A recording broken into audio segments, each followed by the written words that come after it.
Actually, this is also one of the reasons why this is a highly praised one, and it's probably one of the highest Final Fantasy games of all time. If not, it's known as was known to many as the magnum opus, is because I believe this was the first that introduced the opera or performing arts aspect of Final Fantasy. The first five games didn't have it. Like the whole running away out of battle, the whole ta ta ta ta ta ta ta ta, that's been around since Final Fantasy 1, Final Fantasy 2. Running away from battle, ta ta ta ta ta ta ta. But how the whole shift and theme with regards to Final Fantasy, how it came from something that's more average to something that's more grandiose, was from Final Fantasy 5 to Final Fantasy 6, where they introduced a performing arts aspect in the game. It wasn't just doing missions. You had the opera, then you had fight sequences, and then you had epic battles on mountains, such as the scene where you have to guard the fortress from invaders from Kefka. To so you have to block them and use different people within your party to kill the enemies.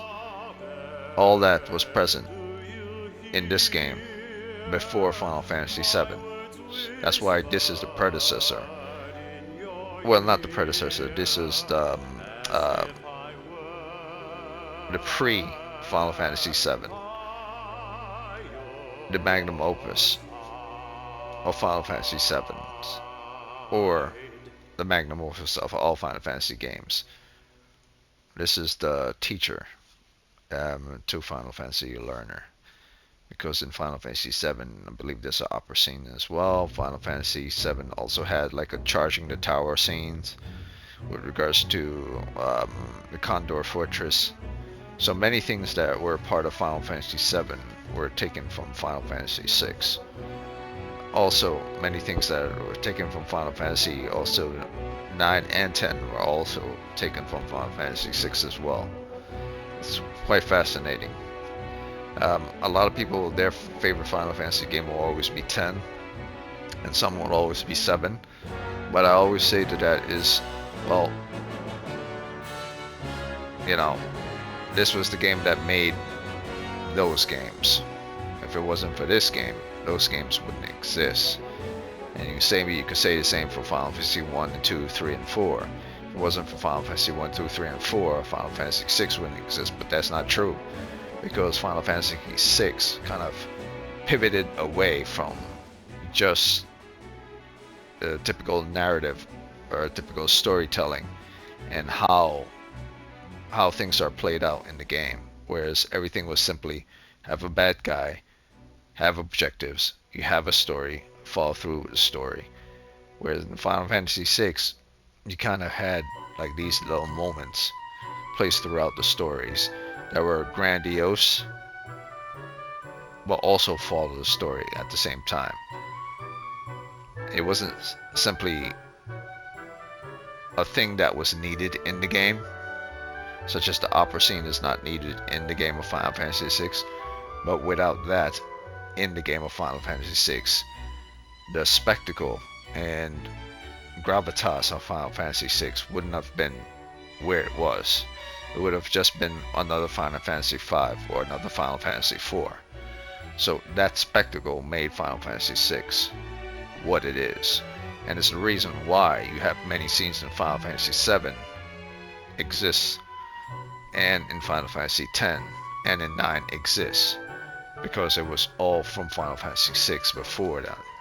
Like some stuff in Final Fantasy VI are from previous Final Fantasy games, but majority of the story of Final Fantasy VI is its own thing that you can't find in previous Final Fantasies.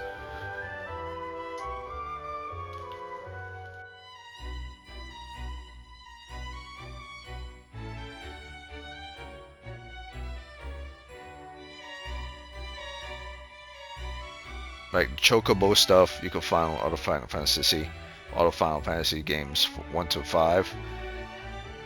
Bad guys having ridiculous names, you can find that in this game as well as in other Final Fantasy games. Weapons, the 2D aspect of everything, the nature of the world and how they're set and placed, the same. But this really pivoted away from what was standard in 1 all the way to 5, such as when you're moving up and down with regards to a location, like on a map.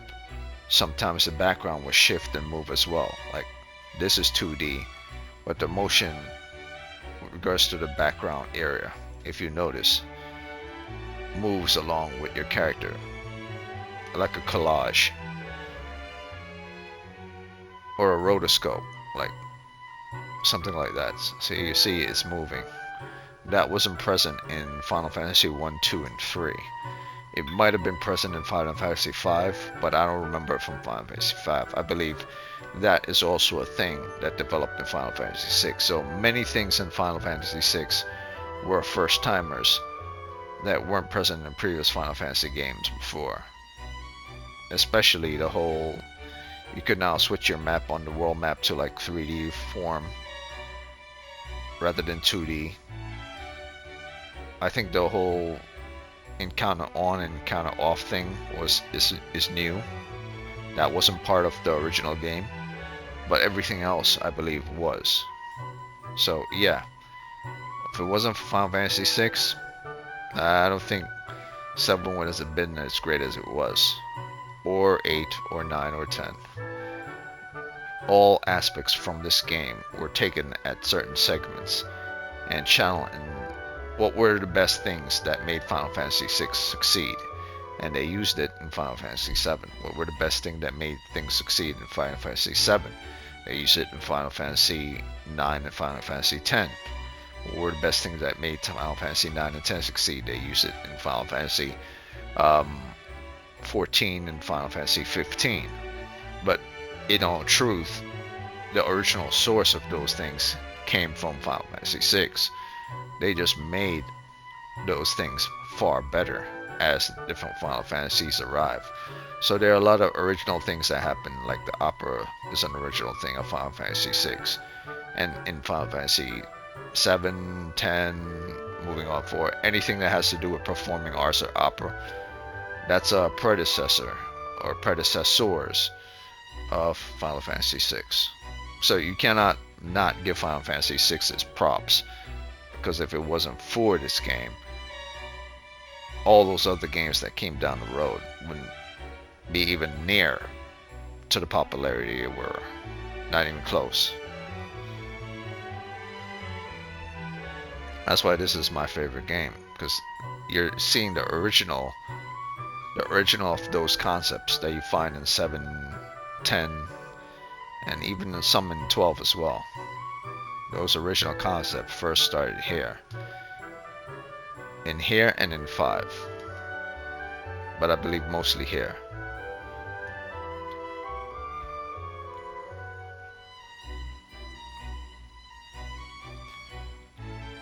or should I say, most of the successful concepts that they used again all started from here.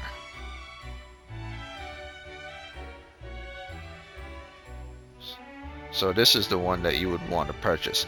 If you want like a 2D action, you want an original 2D action, regards to the Final Fantasy franchise, you would go with the first Final Fantasy to see what the original one was like. And then you could jump ahead to like say Final Fantasy um, 6 to see the progress from the first 2D version to the last 2D version before Final Fantasy 7 ever came into play, which was the transition from 2D to 3D. So those are the Final Fantasies I have within my own library, within my house. I have the official Final Fantasy 6 original CD, and I have the original Final Fantasy Anthology um, CD, which had Final Fantasy 5 and Final Fantasy 6 together as one. And if you played both, you would see the stark difference between Final Fantasy 5 and 6. Not regards to 2D pixels, but regards to the story and how things were set up with regards to the environment. They seemed to be the same, but you could tell the motion captures that were used. Well, not motion captures, the motion graphics or optical effects that were used were present in Final Fantasy 6 rather than 5. So I also noticed something as well. There is no opening scene. Like the anthology gave you an opening cutscene. You played the original Final Fantasy, and those who have the CD would know what I'm talking about. I guess you could find it on YouTube online. But yeah, I'll try to keep it down moving forward. But if you know, you know what I'm talking about.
I also believe the performance that she's about to perform, the opera performance, is related to the story of Final Fantasy 1 or Final Fantasy 2. I believe there was a character in Final Fantasy 1 or 2 called Draco. I could be wrong. And the name is fictitious, but the events playing out are from 1 and 2.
I believe I have to memorize this.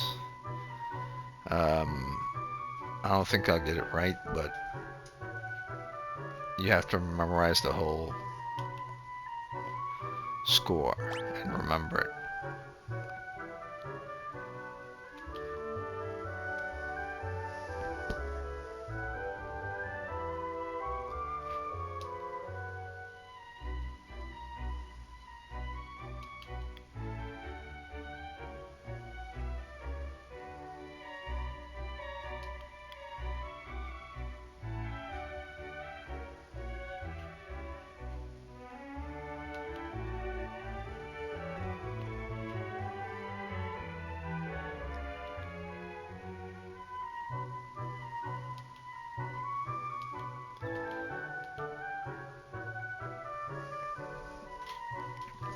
I think if I start with O and then T and then I and T again. O-I-T O-I-T-T-M O-I-T-T-M-W O-I-T-T-M-W-T.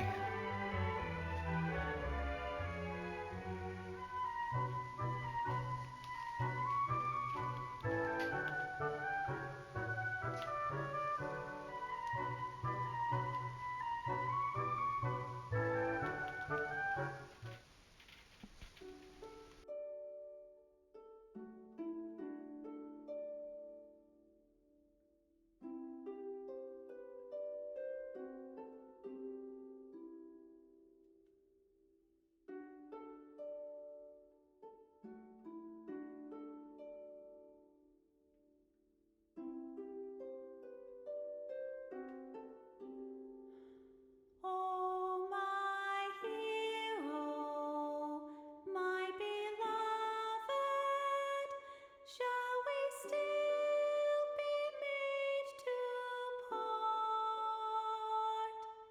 The promises of perennial love yet sing here in my heart.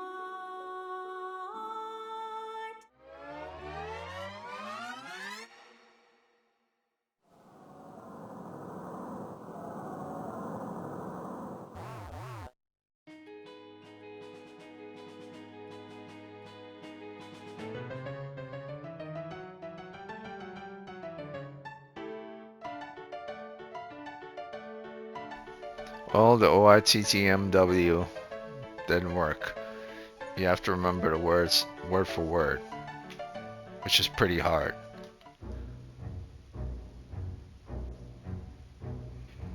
I thought it would do things by paragraph, but it didn't do it by paragraph.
Okay, so it might skip the first. Okay, so it's O.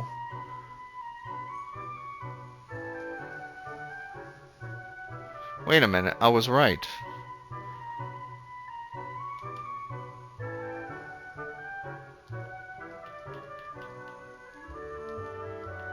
Wait a minute, I was right.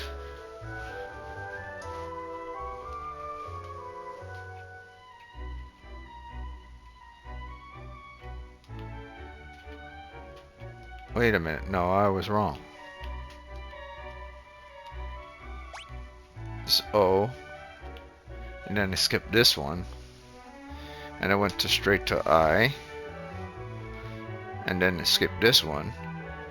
And then I went to M. O-I-M. O-I-M-T. Okay, let's try it that way. I'll try that way.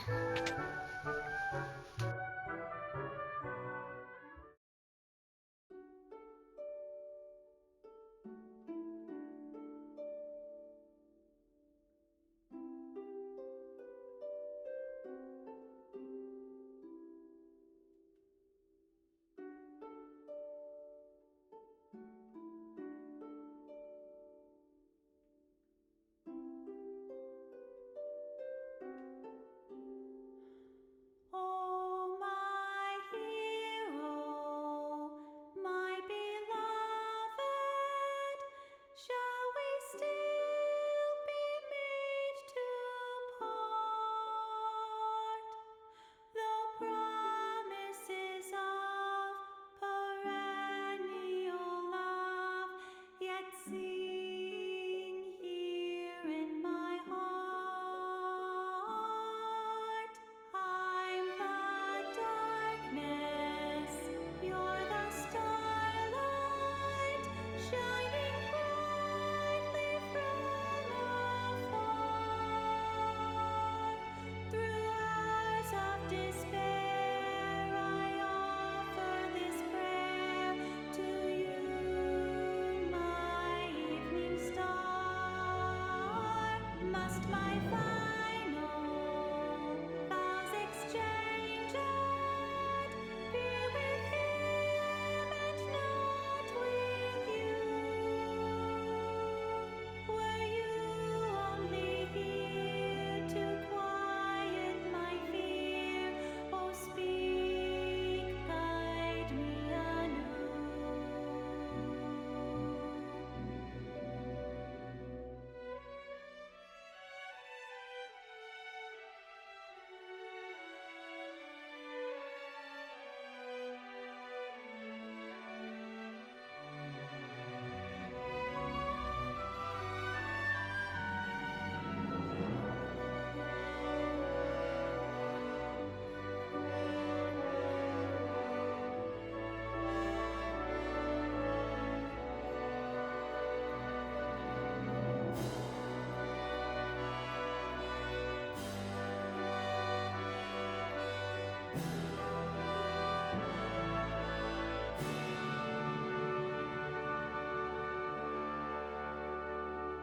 I am thankful, my beloved, for your tenderness and grace.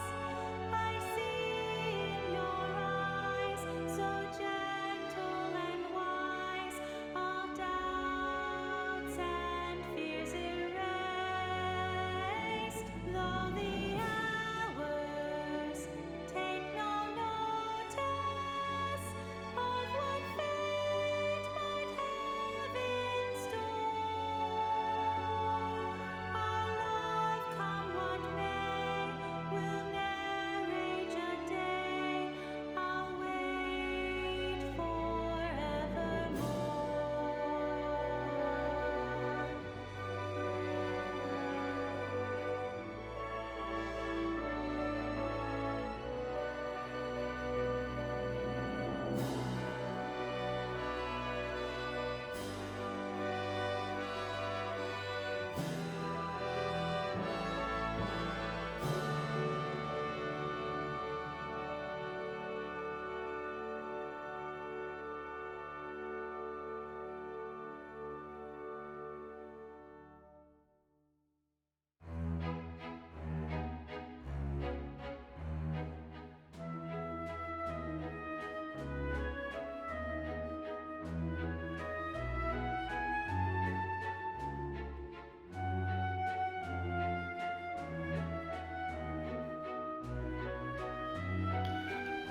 This type of dance sequence was introduced in Final Fantasy VIII.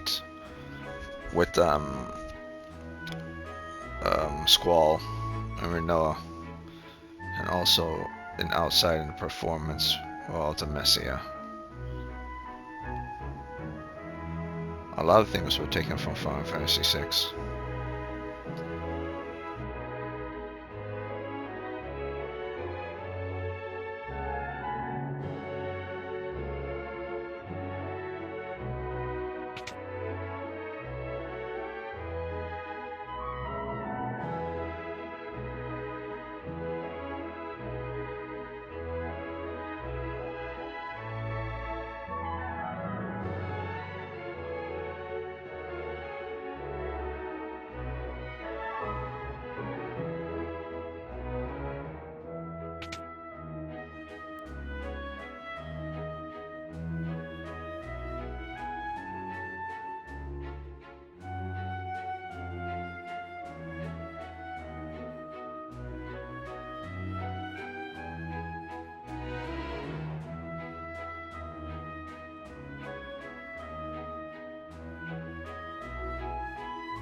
I knew you would come for me, my love.